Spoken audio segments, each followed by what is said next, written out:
Hello, and welcome to the next episode of Williams Whiteboard. First, I'd like just to take a quick opportunity to say thank you to all of you that have subscribed to the channel, stopped by the post, made some comments. I really appreciate it and giving me feedback. It means a lot to me. Thank you very much. So let's dive into this week's episode of Williams Whiteboard, what I'm calling virtual presentation tips. Virtual presentation tips. So just this past week, I had an opportunity to take what was designed and ordered as an in-person training course for 12 people to take that virtually. The organization that I'm working with has gone 100% telework. And as a result of that, I had to take that course and turn it into a virtual training seminar.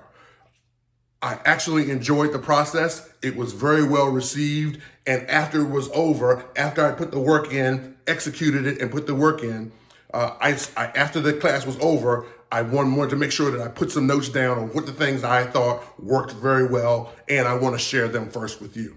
So first, when you think about a virtual training course, a original course with a person in front and then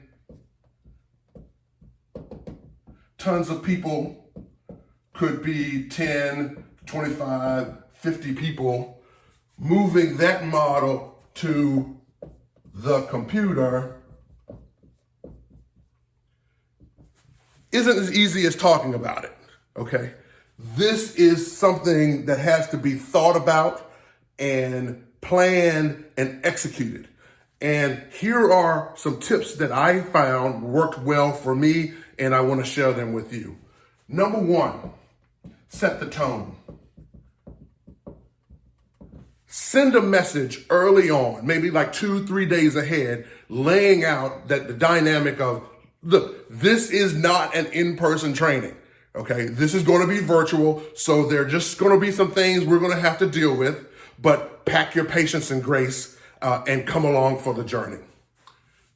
Number two, manage the participants. I believe 10 to 15 is a perfect number, especially if you're using the Zoom teleconferencing platform. It panes into one slide up to 16. So if you have more than 16, then you're going to have 2 pages of slides, 2 pages of pictures to deal with. So 10 to 15, manage the participants per event. 3, have a good deck, okay? Have something that you can focus attention to. That it should not be extremely wordy and a lot of narrative. Have pictures, have concepts, have strategies, but have a good deck to focus the attention. Number 4, chunk the time. What I mean by this is no one is expecting to have basically a 7-hour webinar, okay? So that it's all push.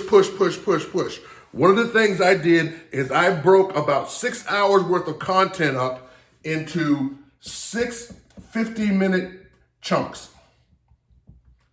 3 in the AM, 3 in the PM with 10-15-minute breaks. And approximately 1 hour for lunch. When you set that expectation up front, people are willing to say, okay, I've got to be engaged, I've got to be active, and I got to be thoughtful for about 50 minutes. I can do that, okay?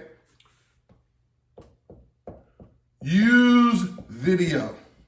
Number 5, people like to see faces, okay? It's important. We are humans. We are social creatures. And just seeing someone's name typed up in the box without showing the pictures is a sub-optimized. Some people don't like to do video, but we have to evolve into the new world. So encourage people to use video. Along with that, mute is authorized, okay? If things are going on in the background or you have to do that errant cough or nose blow, use your mute. Okay, no one really wants to hear that. Okay, so think about that. as things are going in the background. If the dog's barking, or if your kids need help with their classwork, whatever's going on, think about making sure mute is indeed authorized. Number 7, let's talk about the netiquette slide. Netiquette slide. Make sure there is a slide in your deck that talks about how we're going to operate today. Even a very small tutorial based on whatever platform you're using. Think about putting a slide in the deck early on to set the stage. These are the things that we're going to operate. This is how we're going to operate. So you set expectations very early on. Okay? Number 8, use individual activities and exercises. Okay? Oftentimes we use in a training situation, we have breakout rooms and we have breakout teams. You have teams of 2, teams of 3 working together. That increases the level of complexity in doing a virtual training in multiples of 10. Okay. While Zoom, the platform that I am partial to, does have breakout rooms, it evolves. So instead of using breakout rooms and breakout groups to do exercises and activities, design activities that can be executed individually. Okay. When you're doing those, number 9, ask for volunteers. Okay. In terms of responding to activities and exercises, ask for volunteers.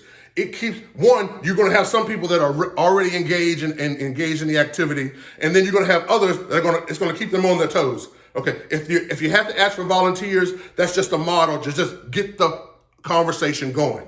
However, number 10, make sure you call on everyone. Okay, one of the reasons of managing the size of the room is to make sure that you can effectively call on everyone to engage in the activity so that people know, set the stage very early, very first exercise, everyone is called on and gets an opportunity to talk. Even if in the future, your future exercises, you don't do that model though, that everyone doesn't participate, it sets the stage and sets the expectations early that, I better be engaged because I might get called on, okay? Number 11, make sure you switch out of your deck and back to faces sometimes. That it's all not a PowerPoint deck, push, death by PowerPoint slide.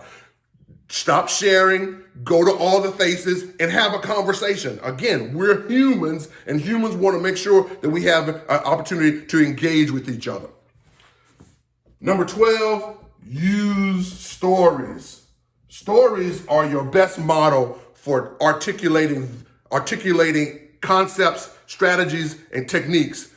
And people will follow the story. So instead of bullets and check boxes and narratives, okay, think about telling stories. People like to hear stories. And so if you can engage them in the story, you can take them on the journey of sharing the information that you're looking for. Last, but certainly not least, this is number 13, keep your promises. Whatever you said as your narrative up front for your netiquette and you're setting the tone and your time blocking, all of the things that you have committed to early in the day for the training, keep the promises. That builds confidence, that builds expectations, and that builds trust with your participants. So keep your promises. This is William, and this is Virtual Training Tips. Please comment, like, share. Welcome to the page and give me some feedback on these and other topics or other attributes of this so that we can grow in this new normal. Thank you very much. I enjoyed the engagement. And remember, whenever you're working on a challenging problem and you don't know what to do, grab a whiteboard and a couple markers and go after it. Thank you very much. Have a great day.